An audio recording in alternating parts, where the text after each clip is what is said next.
I always thought moving to a small town would make life simpler. In a way, it did. It made everything too quiet. It was the last weekend of September, and the sky looked like wet concrete. We drove our old Ford down a long, straight road that seemed to lead nowhere. The trees on both sides were thin and brittle, like bones.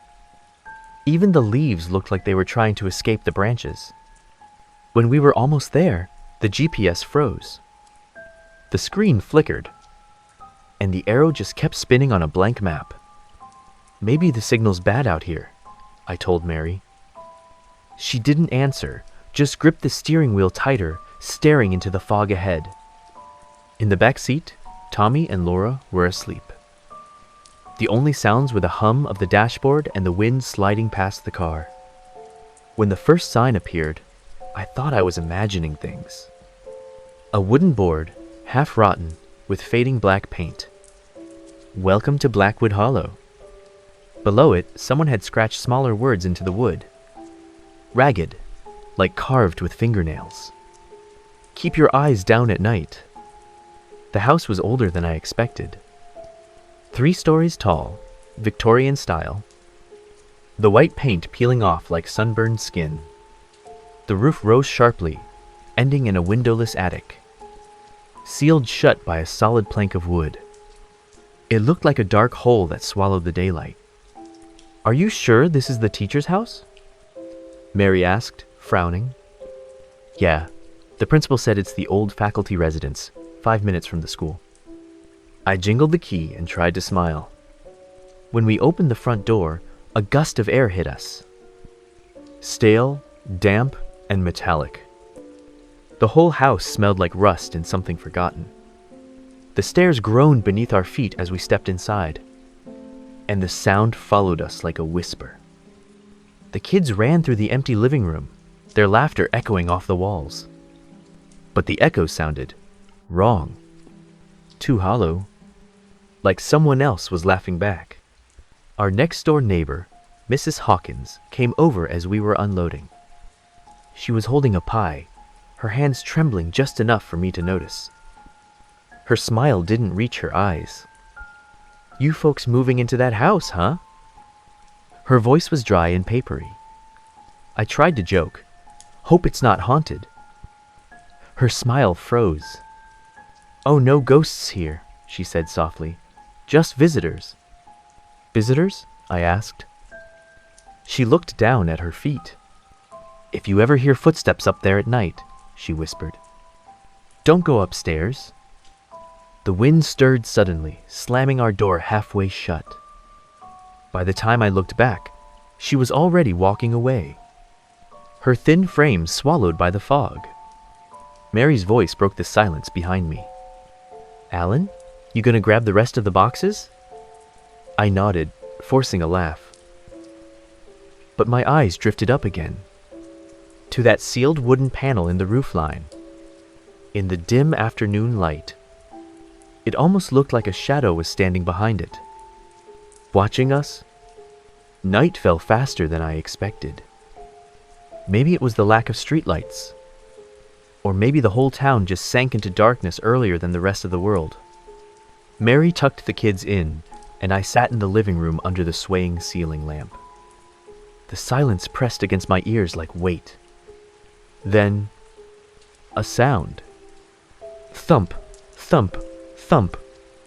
A heavy, dragging step above the ceiling. Slow, deliberate. I told myself it was rats, or the wood settling. But the sound was too heavy. Too human. I grabbed a flashlight and climbed the stairs. Each step creaked like it was complaining. At the end of the hallway stood the ladder to the attic. Steep, narrow, and ending at that nailed-shut panel. I pointed the light upward. There, right in the middle of the wood, was a fresh scratch mark. Not random, letters. Don't look up. My breath caught. Then a faint creak came from above. Something shifting, weight pressing on the boards. Dust rained down onto my face. I almost looked up. Almost. But I didn't. I forced myself to step back down the stairs. Still, out of the corner of my eye, I saw the panel bulge outward, just slightly, like something on the other side had moved closer. Back in the living room, my heart was pounding so hard it hurt. I didn't tell Mary. I couldn't. The next morning, when I stepped out to go to work, something stopped me cold. On the front door, carved deep into the wood, were new letters, sharp, clean, still fresh. Rule number 1. Don't look at the ceiling after 10 p.m. The sunlight hit the words, and for a second, I could swear I saw smoke curling from the grooves. The air from inside the house drifted past me. Cold, metallic. There was a smell in it. Faint, but unmistakable. Like blood. That was when I realized we weren't the first to live here, and whoever, or whatever, was in that attic never left.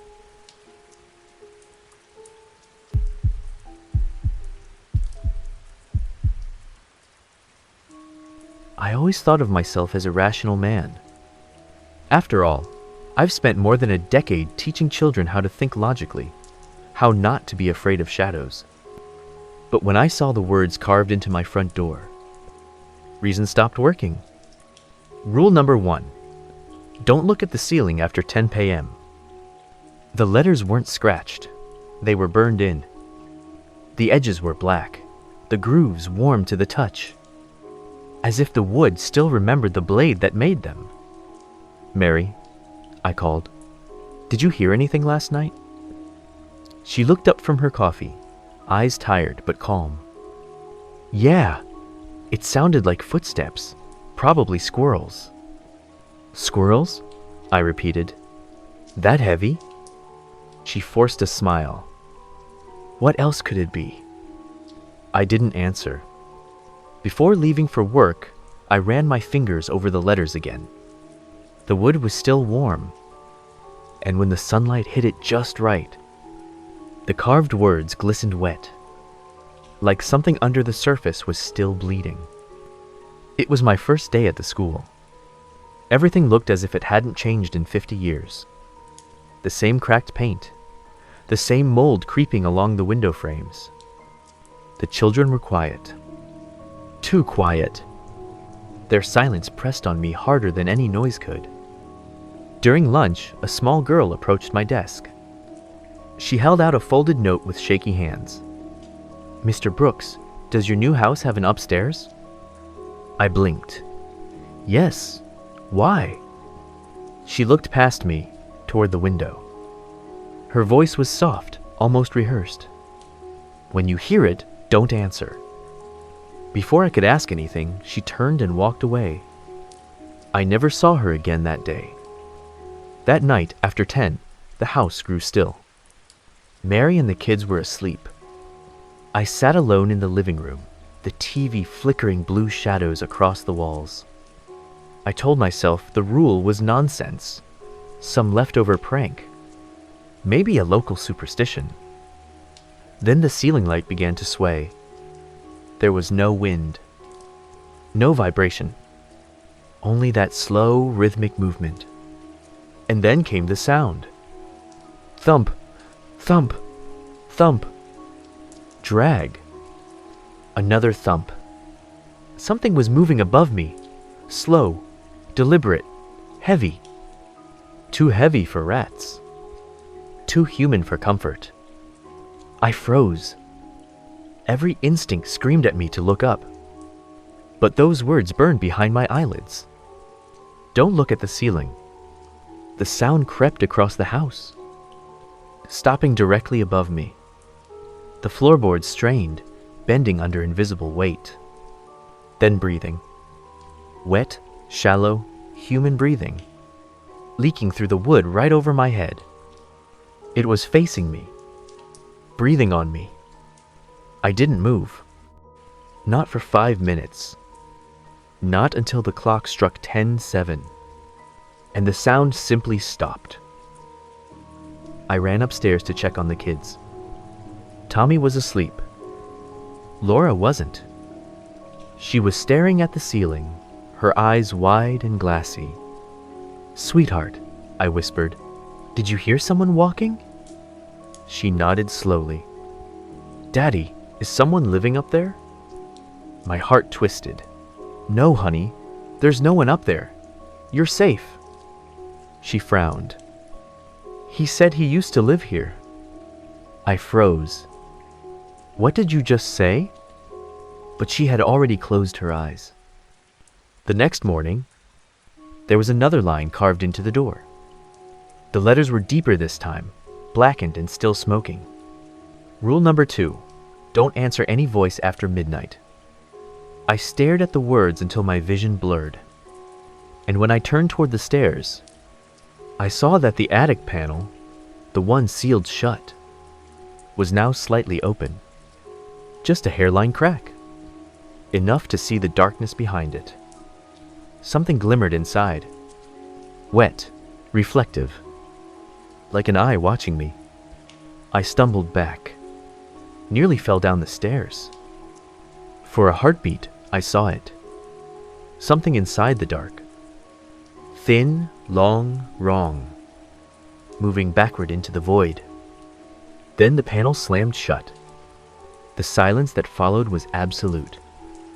That night, I didn't turn on the lights. I sat in the dark, waiting, telling myself none of it was real. But when the clock struck midnight, a sound echoed from the second floor. A slow, steady knock. Knock, knock, knock. Then came a voice. My voice. "Alan," it called. "Alan, open the door." I froze. The voice was perfect. Tone, rhythm, everything. Like listening to a recording of myself. "Alan, open the door. I need you to come upstairs." I almost answered. The words were on the tip of my tongue. Until I remembered the rule. Rule number 2, don't answer any voice after midnight. I clenched my jaw, my whole body trembling. The knocking stopped. And then came a laugh. Dry, cracking, stretched too wide. The sound crawled back into the ceiling. Back where it belonged. I sat there in the dark until dawn. When light finally crept through the window, I realized my palms were bleeding. Nails dug deep into my skin. The door still bore those words, carved so deep they might never fade.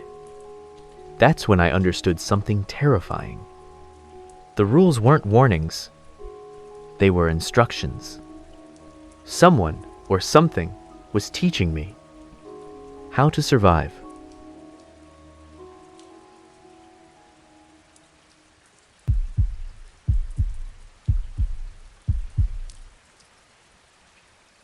I started writing everything down. Every sound, every scratch, every new word that appeared on the door. It became part of my morning routine. Wake up, check the door, write down the new rule. Like brushing my teeth, except each rule felt like another nail hammered into my sanity. That morning, the third one appeared. Rule #3. Keep the attic door closed at all times. The wood around the letters was still warm. That meant someone or something had carved it while we slept. I stared at it for a long time. Every rule seemed connected. Sight, sound, the attic. Like someone was trying to build a cage around us, or teach us how to behave while we were being watched. Mary had changed. She barely spoke anymore. She spent hours sitting by the window, painting. At first, I thought it was a way to calm her nerves, until I saw what she'd been painting. Dozens of sheets scattered around her feet. Every single one was the same image. The attic door. Different angles, different times of day. But always the same sealed door. When I tried to take one away, she snapped. Her fingers clamped down on the paper like claws. "Don't throw them away," she whispered. "He'll be angry." "Who?" I asked. She turned her head slowly toward the ceiling. "The man who's watching us." I looked up, following her gaze. Nothing. But the air, it was colder there. Heavier. After 10 p.m., I didn't dare look up anymore. No matter what I heard, footsteps, whispers, the faint tapping in the walls, I just sat still. But the children, they started changing too. Laura's drawings were full of twisted figures. Long arms, crooked heads, no faces. Tommy mumbled in his sleep. The words jumbled, too soft to catch. Only one sentence was clear. "The door upstairs is open." I rushed into his room one night. He was sitting upright in bed, eyes wide. "Dad," he whispered, "someone came down from up there." I opened the hallway door. Empty. But the shadows on the ceiling were thicker than usual, like something was breathing inside them. The next morning, the fourth rule appeared. Rule number 4. The crying you hear at night is not your child's. The letters were cut deeper this time. And last night, yes, there had been crying. A weak, muffled sob, like a child buried under blankets. I had thought it was Laura.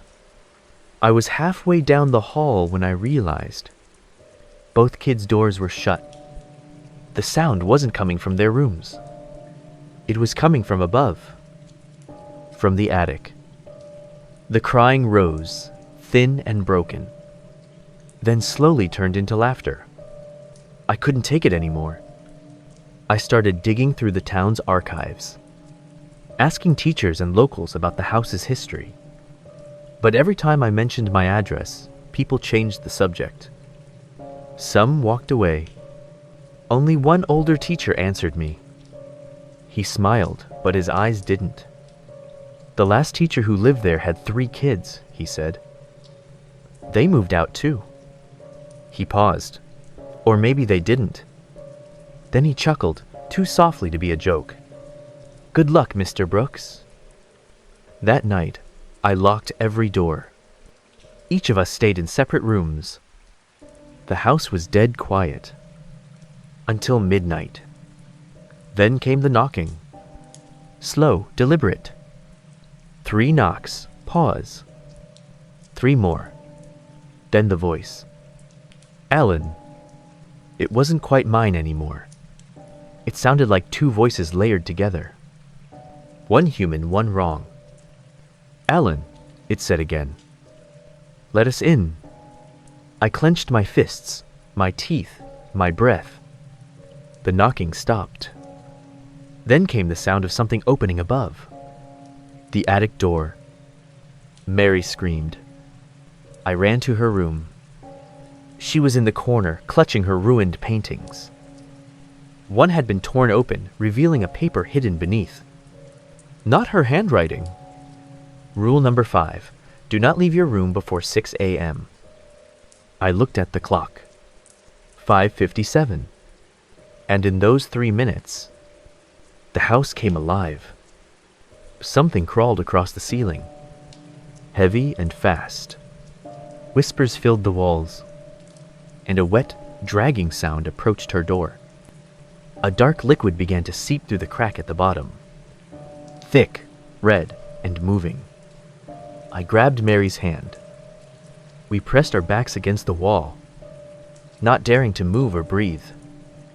When the clock struck 6, the noises stopped, as if someone had flipped a switch. The sunlight poured in. We were still alive.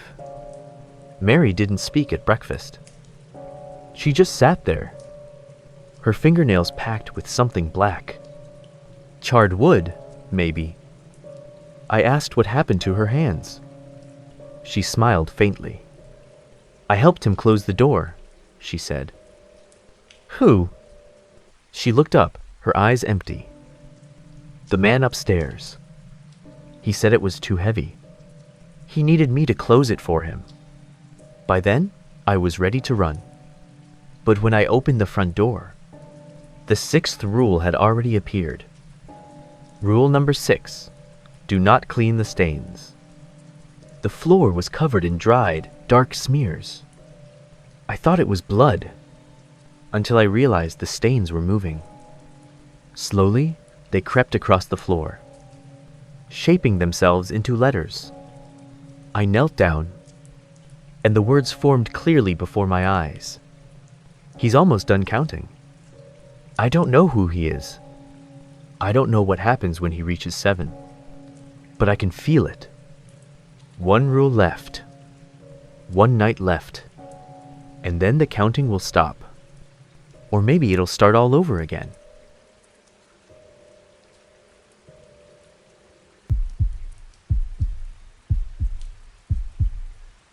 I hadn't slept for 3 nights. Every time I closed my eyes, I saw the attic door. It opened and closed in my head, over and over again, as if something behind it was waiting for me to blink. The sound was still there, too. That dragging, that slow creak above the ceiling. I told myself I hadn't broken any of the rules. But deep down, I knew it didn't matter. We weren't being punished for breaking them. We were just counting down. That morning, the 7th rule appeared. Rule number 7. When you understand, do not run. I stared at the words until my throat went dry. It wasn't a warning anymore. It was a statement. A prophecy. When you understand, it said. When what? What am I supposed to understand? The town was quieter than ever that day. The school had suddenly closed. No children outside, no cars, not even birds. Every house had its curtains drawn tight. It was like the whole town was holding its breath. When I came home, Mary was in the kitchen, scrubbing at the dark stains on the floor. "Stop!" I shouted. "Mary, don't touch that. Rule 6. She looked up at me, hands soaked in red. The liquid clung to her skin, thick and moving like syrup. "It's breathing," she whispered. "It's still alive." I rushed to pull her away, but the stain clung to her palms, crawling up her arms like vines. Her skin turned gray where it touched. She looked at me then, eyes unfocused, and spoke in a voice that wasn't hers. "He's waking up." At exactly 10 that night, the attic door slammed open. The sound was like a bone breaking. I felt the vibration through the entire house. I knew this was it. The end of the 7th night. The end of the counting. I took the flashlight and climbed the stairs, each step heavier than the last. The air smelled of rust and burned dust. When I reached the top, I saw the attic door standing wide open. And inside, something waited. A chair. And on that chair, someone sitting. Tall, too tall. Skin stretched thin, pale as paper. Arms and legs too long, joints bent wrong. And before him, 7 wooden boxes lined neatly on the floor. Each box had a rule carved into its lid. The last one, the 7th, was still empty. "Who are you?" I asked. The figure tilted its head, bones cracking like old wood.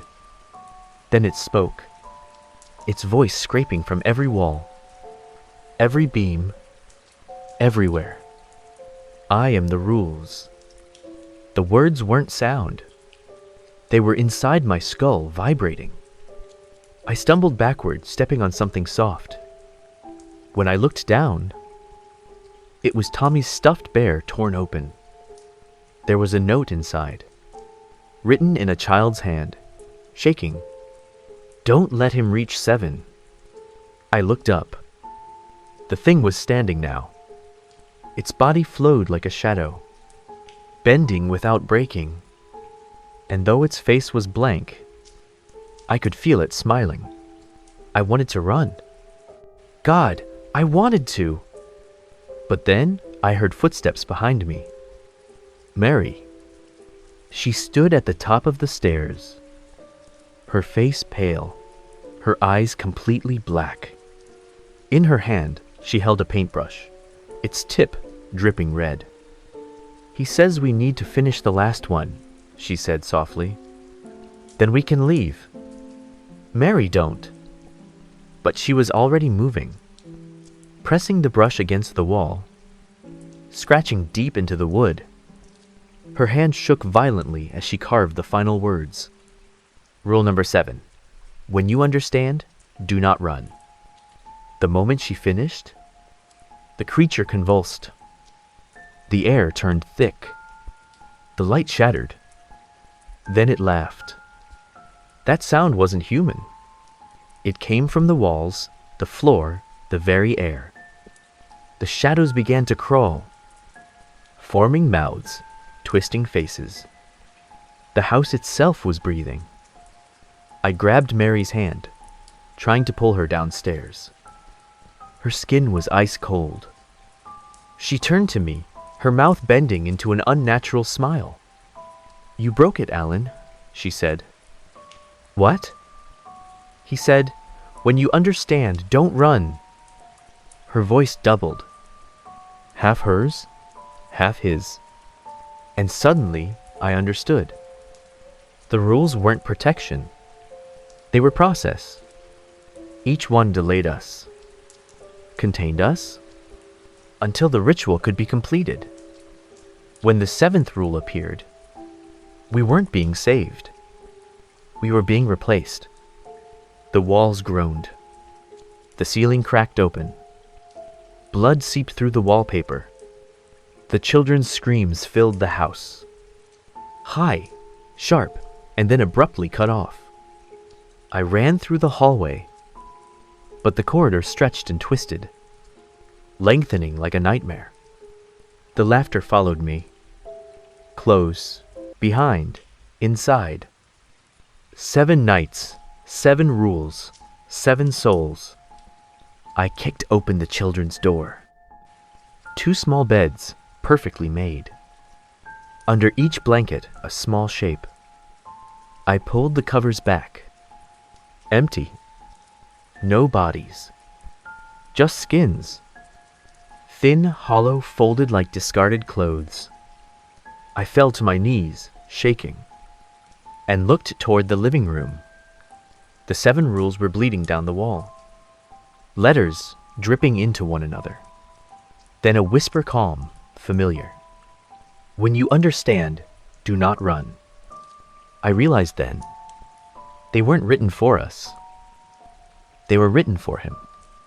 Each rule taught him how to act human, how to live among us, how to wear us.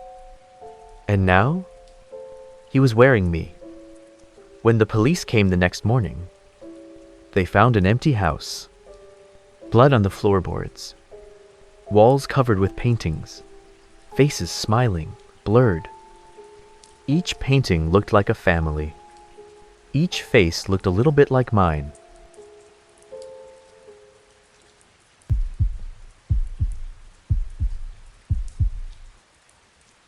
I don't know how I'm still alive. When I woke up, the house was silent, eerily clean, as if all the blood, the screams, the laughter, had been swallowed by the walls overnight. The air felt wrong, too still, too heavy.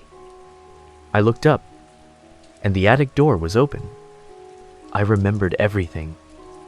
The screams, Mary's black eyes, the children's empty beds, the faceless man in the attic chair. But now the morning light poured through broken windows, and all of it looked ordinary, like a nightmare that forgot to end. I called for Mary. No answer. The echo of my own voice was the only reply. Hollow, delayed, like someone whispering my words from another room. I walked into the living room. The wall where the 7 rules had been carved was now covered with names, hundreds of them, etched into the wood like gravestones. I raised my flashlight and saw one at the bottom of the newest column. Alan Brooks. I ran outside. The streets were empty. Every window in every house was sealed shut. But in the daylight, I could see the same thing carved on every front door. 7 rules. Some old and faded, some freshly burned, as if the ritual never stopped. I knocked on one door, then another. No one answered. Only silence. Thick, suffocating silence. Then, in the distance, I saw the church. Its doors were half open. Inside, it was pitch black. Something drew me in. The smell hit first. A mix of ash, rust, and something sweet. On the walls hung hundreds of photographs, nailed in crooked rows. Each picture showed a smiling family, standing in front of my house. The faces were lifeless, the smiles painted on. On the altar sat a Bible, thick and soaked with dried blood. I opened it. The pages were brittle, the ink smeared, but I could still make out the handwriting, scrawled in uneven lines. Balance must be kept. Every 7 years, the visitor awakens. He must dwell 7 nights in 7 homes. Each family must obey the 7 rules. Those who fail will be taken, so that the town may remain. The next few pages were torn out, leaving only one fragment. When he reaches 7, you will understand. And when you understand, do not run. It hit me then. The rules weren't meant to protect us. They were the town's sacrifice. Every family who moved here was chosen, trapped, to feed the visitor and keep him contained. Each new resident took the place of the last. Every death sealed the next bargain. I wasn't cursed. I was offered. Footsteps echoed behind me. Slow, uneven, dragging. I turned, flashlight trembling. A shadow stretched along the wall. Long, wrong, human-shaped but distorted. And then I saw him. The visitor stood by the altar. Half solid, half smoke. His skin translucent. His face featureless. Until the shadows began to shift. The darkness pooled, forming my face. He smiled with my mouth. 7 homes are done, he said. It's your turn now. I won't let you, I shouted. I won't let you take anyone else. He tilted his head. You already did. I looked down. The skin on my hands was peeling. Underneath wasn't flesh. It was black, slick, pulsing, like liquid shadow. I realized what had happened.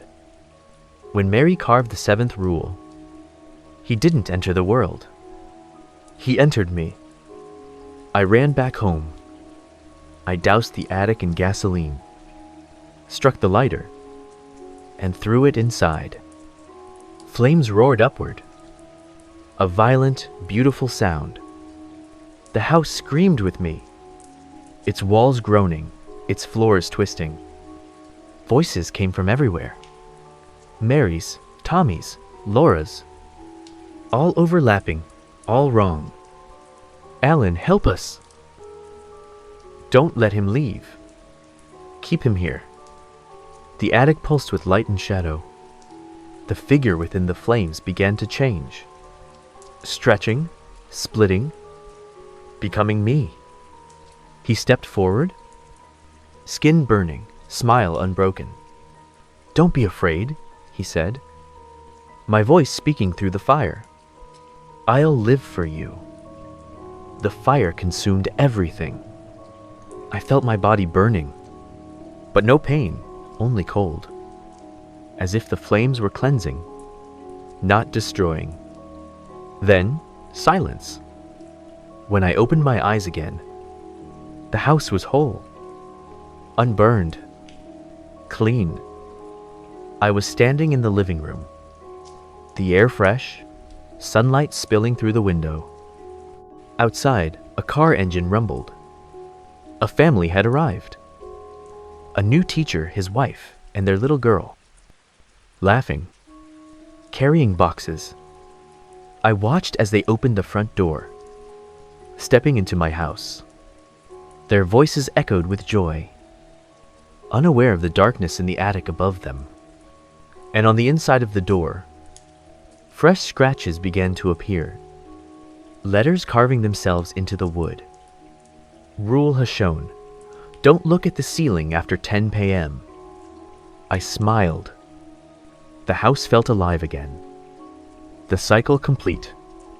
This town was never cursed. There was never any god or demon to blame. We are the curse.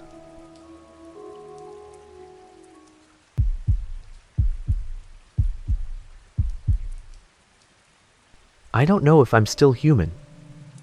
I can breathe. I can blink. But every breath tastes like ash. And every time I open my eyes, the world flickers. Colors sliding out of place. Time skipping like a broken film reel. I think I'm still in the house. But I'm no longer part of it now. When the fire took everything, I saw my own body lying on the floor. Mary, Tommy, Laura, their faces floated in the smoke. Empty, quiet, and still. There was no pain. Only a voice in my ear. Soft, close, endless. The curse isn't punishment. It's continuation. The voice was inside me. Inside the walls. Inside the burning. When I opened my eyes again, the fire was gone.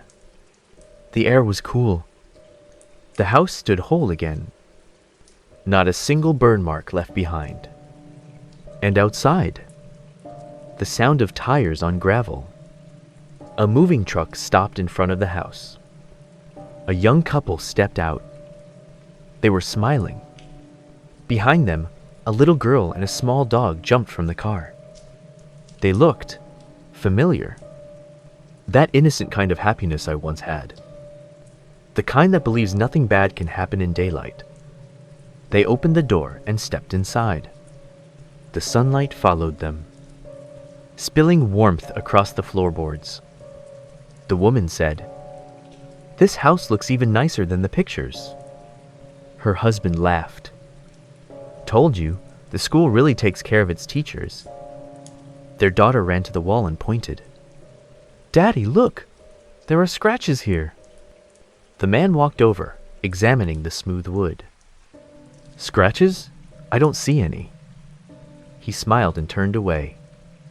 Behind him, the letters began to rise from the wood grain, one by one, glowing faintly red. Rule number 1, don't look at the ceiling after 10 p.m. I stood in the shadowed corner of the room and smiled. They couldn't see me, but I could see all of them. Their shadows moved across the floor as they unpacked. 4 shadows. No, 5. A 5th one followed their daughter. Thin, crooked.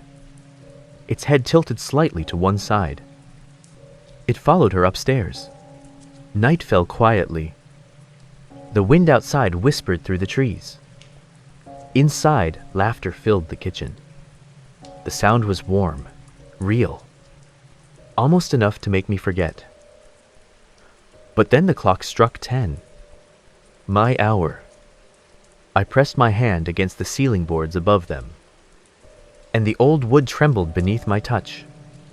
With one long motion, I dragged my fingernail across the beam. The sound, a slow, deliberate screech, rolled through the house. "Did you hear that?" the man asked. The woman looked up. "Probably just rats." He chuckled softly. "Yeah, maybe." As he looked back down, the first sentence finished, carving itself into the ceiling. Rule number 1. Don't look at the ceiling after 10 p.m. Upstairs, the girl slept with her dog curled beside her. The dog suddenly lifted its head, eyes glowing faintly in the dark. It stared at the ceiling, right where I was. I leaned down and whispered, "Shh." The dog went still, then silent. Its chest stopped moving. I kept carving. Each stroke cut deeper than the last.